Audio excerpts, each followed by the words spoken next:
Et yo tout le monde, donc ici Vmaillé pour une nouvelle critique. Oui, donc c'est une nouvelle critique et ça va être une critique, ça va être en fait c'est un mois assez, c'est une fin d'année assez calme avec tout ce qui est grève des scénaristes, qui s'est terminé heureusement, et grève des acteurs qui commence à, comment dire, à enfin se terminer, qui commence donc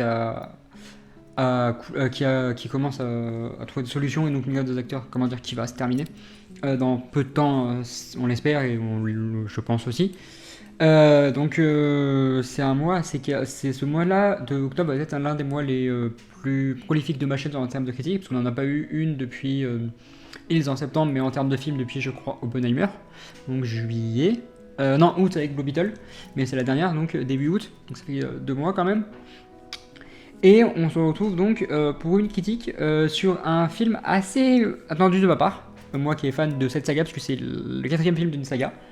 Une saga assez connue, qui est portée par des gros noms, et quand on dit des gros noms, c'est des vrais ténors américains et anglais. Et pour le coup, c'est un film qui est bon, qui pourtant montre quand même quelques défauts, qui nous prouvent que c'est en fait le moment de s'arrêter pour ce film-là. Donc bien sûr, je vous parle de Expendables 4, donc Expendables le quatrième, le dernier sorti, donc qui est sorti le 11 octobre 2023, donc au moment où je vous parle, je viens de le voir, ce 11 octobre là, donc au moment où j'enregistre la vidéo et où je vous parle aussi. Donc dans lequel on peut retrouver dans tête d'affiche donc Jason Statham, Sylvester Stallone, Dolph Lundgren, Megan Fox ou encore 50 Cent. Donc c'est assez intéressant d'avoir ces gros noms là, donc des gros noms qu'on connaît déjà, dont les trois premiers, donc Dolph Lundgren, Jason Statham et Sylvester Stallone, c'est pas des nouveaux, c'est des anciens. Et je pense que du coup d'ailleurs en parlant d'anciens, on peut parler donc des personnages. Moi je pense qu'on va commencer par les personnages. Je vais pas commencer par le plus gros, mais plus par le second, qui va avoir une place importante, donc c'est Lee Christmas, joué par Jason Statham, qui va avoir une nouvelle petite amie qui s'appelle Gina, qui est jouée par Megan Fox. Et on sent une relation assez difficile entre les deux. La première scène qu'on a entre les deux, c'est elle qui s'énerve et lui qui sait pas comment quoi faire, qui va aider, donc il va aller débarner dans un bar parce qu'il a perdu sa bague fétiche au Paris, et donc c'est là où il va avoir un combat à la Expendables et tout. D'ailleurs, Stallone est venu avec sa moto très connue des Expendables pour aller voir du coup Lee. Et ensuite, ils vont aller donc partir en mission, là où donc ils vont découvrir du coup les nouveaux personnages et les anciens. Donc on a encore Gunnar, joué par Dolph Lundgren. Ensuite, on a encore Toll donc joué par Randy Couture. Et en nouveau personnage, donc on a pas Gina de suite, mais on a Easy Day, joué par 50 Cent. Et Galan, joué par Jacob Scipio. Galan qui est en fait le fils donc, de Galgo, qu'on a joué par Antonio Banderas dans le 3. Donc c'est assez intéressant. Par la suite, donc c'est une mission qui pour chercher donc un méchant qui s'appelle donc Ramat, qui est joué par Iko Uwais, qui a la première en fait scène du film, et une scène où en fait il nous montre tout son potentiel et ce en pourquoi c'est un vrai ennemi, un vrai méchant, mais il n'a pas cette méchanceté qu'avait un Van Damme dans le, je crois que c'est le deuxième opus, je sais plus, dans l'un des trois. Donc c'est un méchant pas mal, mais qui est très peu mis en avant, et qui en fait n'est pas à la hauteur des anciens méchants qu'on a eu du style Van Damme du coup. Qui est celui qu'on retient je pense le plus quand on parle des Expendables, même si on a eu d'autres quand même. Une mission donc, qui va mal tourner. Je vous expliquerai par la suite pourquoi ça a mal tourné, parce que je préfère en parler à la fin. Qui va faire que donc Lee va être viré des Expendables, c'est Gina qui va reprendre sa place. Là où donc on va retrouver donc Lee qui va devoir donc en fait retrouver sa place dans le monde moderne comment dire, pour trouver un nouveau travail, là où il va se rendre compte qu'en fait il est pas fait pour ça, il est vraiment un militaire, un Expendables, il peut faire que ça. Donc il va tout faire pour faire partie de la nouvelle mission. En fait, sa magouille, c'est juste de mettre un traceur de son couteau qu'il a offert à sa petite amie Gina. Et il va les retrouver comme ça. Donc en parlant de la nouvelle équipe qu'il y aura avec Gina, donc il y aura toujours les nouveaux, les deux autres personnages, un autre personnage aussi qui s'appelle Lash, qui est joué par Levi Tran. Ensuite, on a aussi celui qui a en fait commandé la mission et qui va encore être là, c'est Marsh, joué par Andy Garcia. Et Lee va rencontrer un autre personnage qui est assez intéressant, qui s'appelle Desha, joué par Tony Ya, ou Ja, je sais pas comment ça s'écrit, qui semble être un commandant d'arts martiaux, et qui en fait est un ancien ami de Barney, qui va l'aider en fait à donc s'emparer donc du bateau où se trouve donc le méchant Ramat, qui a donc des bombes nucléaires et qui va en fait les faire exploser pour créer une troisième guerre mondiale en grimant son bateau en grimant en bateau américain qui exploserait donc dans les eaux russes. Donc ça serait comme ça que ça va créer une seconde guerre mondiale comme eux troisième comme eux l'ont dit. Et on a donc cette nouvelle équipe là. En fait, on va avoir la nouvelle équipe qui va se faire capturer dans ce bateau là. Et donc en fait, Lee et Desha, ils vont être tous les deux pour sauver l'équipe. Et c'est là où on va avoir donc une grosse bataille, une grosse baston où on retrouve donc Gunnar qui en fait au début avait beaucoup de difficultés à viser parce qu'il avait arrêté l'alcool et il n'arrivait plus à viser en fait du tout. Donc un Gunnar qui retrouve sa force en buvant. Donc un Tollroad qui va quand même être mis sur le côté, qui va encore être blessé, d'ailleurs je crois que c'est pas la première fois qu'il est blessé dans un Expandables. Donc ça nous montre en fait que les anciens ont de la difficulté là où les nouveaux ont un peu plus de facilité et tout. Et on a en fait un mix entre donc 3 personnages anciens et ou 4, mais je vais vous expliquer pourquoi 3. Et donc d'autres jeunes qui vont donc pouvoir prouver qui sont la nouvelle la nouvelle jeunesse d'Expandables, et donc il va pouvoir avoir des Expandables bien plus jeunes et qui ont bien plus d'expérience, qui sont bien plus robustes et donc qui arrivent plus facilement que les anciens. Et on va avoir donc un combat final en fait entre Lee et le méchant Ramat dans ce bateau, et un combat qui va être expédié très rapidement par Lee, même si Ramat sait quand même se battre et le prouve, mais il va se faire facilement avoir par Lee, sauf qu'en fait le vrai méchant n'était pas en fait Ramat, mais bien Marsh, joué par Andy Garcia, qui s'appelle Oslo, en fait, qui a un nom de code qui s'appelle Oslo, qui est en fait un agent, un méchant, qui veut donc tout détruire, créer cette troisième guerre mondiale là, et qui en fait a tué en quelque sorte, a fait tuer en fait quelque sorte Barney. En fait dans cette première mission où Lee il a échoué, c'est parce qu'il voulait sauver Barney, et donc à cause de ça il a fait échouer la mission, donc il s'est fait virer. Et Barney va être, l'avion de Barney va être détruit, donc Barney va être en quelque sorte mort. Et donc c'est là toute la rédemption de Lee qui va reprendre la bague de Barney parce qu'elle est importante pour lui, parce que c'était un frère pour lui qui va donc vouloir se venger de Ramat, et ensuite d'Oslo, donc de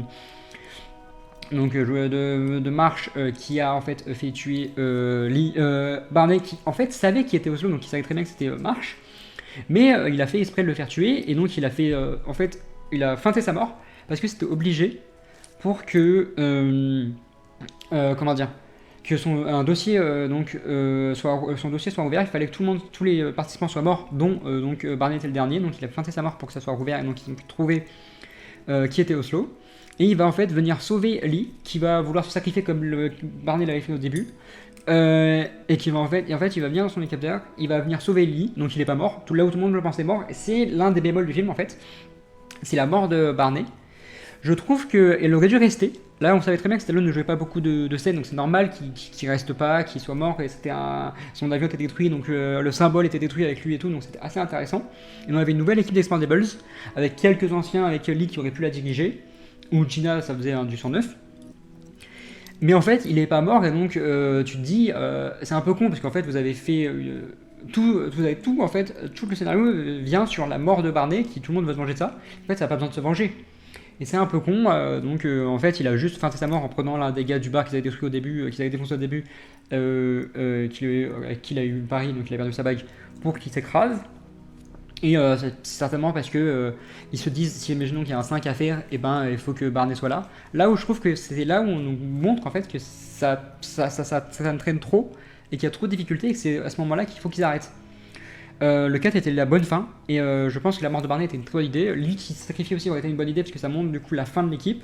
La nouvelle équipe pouvait prendre place, et avec Gina, Lash, Easy Day, Desha, peut-être pas Desha parce qu'il est un peu vieux, ou Galan, et puis on avait plus Lee, on avait plus Gunnar, on avait plus Tollroad. C'était intéressant parce que du coup les anciens avaient enfin leur fin. Une fin héroïque pour donc Barney et Lee, donc les deux têtes d'affiche. Et donc après, on avait une nouvelle équipe d'Expandables qui pouvait donc permettre d'avoir des spin-offs et tout. Et c'est ça qui est un peu triste, je trouve que c'est intéressant. Ils vont ramener des personnages, donc par exemple Galan, le fils de Galgo, on va simplement le voir que dans ce film-là, et on va jamais avoir un spin-off sur lui, ce qui pourrait être intéressant, ou un spin-off sur Gina, un spin-off sur plein d'autres personnages, même sur par exemple Desha, qui est un ancien pote de Barney, donc avec qui qui a d'accord en fait une personnalité très tueuse au combat, qui fait que tuer, et en fait il veut pas que ça lui revienne, et en fait c'est pas ce qui va arriver. Et c'est intéressant d'avoir, je pense, un spin-off sur lui qui aurait donc essayé de retrouver la paix, essayé de retrouver donc qui il était après avoir été donc ce meurtrier, cet ancien soldat des forces spéciales, donc meurtrier parce qu'il était hyper rapide et à chaque fois qu'il tue, il adorait ça. Donc c'est un peu le bémol, c'est pour ça que pour moi c'est pas l'un des meilleurs films. L'action est bonne aussi, mais en fait elle est trop, en fait elle est toujours tirée par les cheveux. C'est comme d'hab, c'est pas nouveau, c'est Expendables qui détruit, bah en fait ils arrivent tout le temps à, donc à part au début où Gunnar a de la difficulté, mais sinon ils arrivent tout le temps à tuer leurs ennemis d'une balle ou deux. Ils ont pas vraiment d'ennemis à part un seul, et encore Desha et là vont très facilement l'avoir. Même Ramat n'est pas très, il tient pas très longtemps, donc et Marsh, il va se faire défoncer par Barney au coup de mitraillette, donc en fait de son avion, donc c'est de son hélicoptère plutôt, donc ça sert à rien. Et c'est assez triste parce qu'en fait, ils auraient pu donner une ampleur à un méchant, et ça change rien, les méchants ils sont toujours facilement défoncés, toujours des explosions, en fait à chaque fois ils s'en sortent avec des explosions.